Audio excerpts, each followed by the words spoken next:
Good question. Maar wie gaat de antwoorden? Jij? Both. Okay. I moved to the US because I followed your dad. Yeah. And I moved to the US because I got... So, first of all, we wanted to move somewhere where we could work together. That was the original idea. Huh? And then we started looking for a job.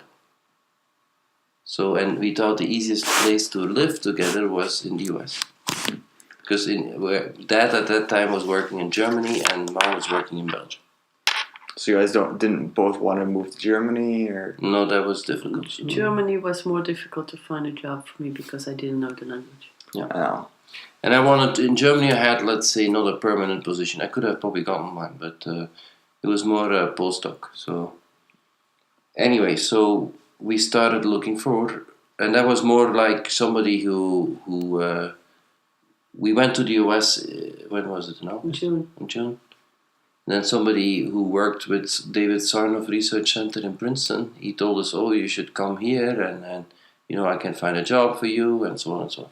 And that's when we got the idea of maybe we should also try to, come and interview in the US. And that's how things got started. And then Peter, who knew this person, also said, yes, if Eve is coming to the US, then maybe you should also come and interview at Bell Labs. And so that's how we started to do the interview process. And so we came here in December. And Mom was interviewing at IBM in Yorktown Heights.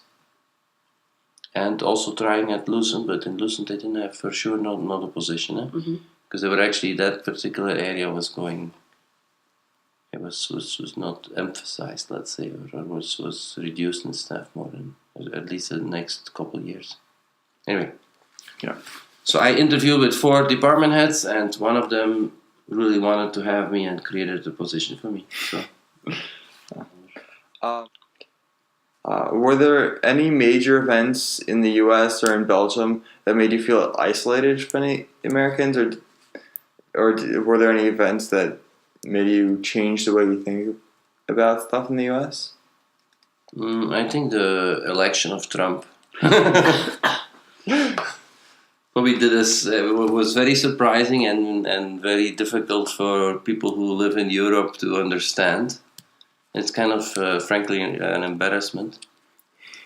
But, I mean, you feel it as an embarrassment if you talk to people in Europe. It's like, how could this possibly happen? Yeah. When we are here, we feel that we always have to defend Europe. When we are in Europe, we feel that we always have to defend the United States. The point of view of the United States. That leads right into my next question. Are you more proud of your Belgian heritage or of your American legacy? More of our Belgian heritage still, no. But again, for the people here, we will be proud Belgians, and maybe I'm not so sure how proud we are that we are from the US. If you now go to Europe, that's the problem. Also, how did the recent attacks in Brussels affect anything in terms of? Now, I think if you look at the view of the US, and especially of certain people in the US, is of course has gone more negative in terms of how they view Belgium. I mean, the fact if you hear, Trump saying the hellhole Brussels, that's definitely not a positive thing. So that's of course caused by the attacks in Brussels. In It's Brussels, also- plus the fact that many of the terrorists seem to have connections through Belgium. Even the Paris ones seem to have. Yeah, although they are connections. born in France, but Yeah.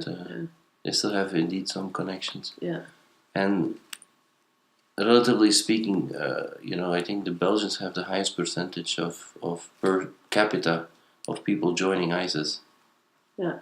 But that's just because in Belgium there's a big Moroccan population. And they were actually very strongly attracted by, Muslim radicalism or whatever. Yeah.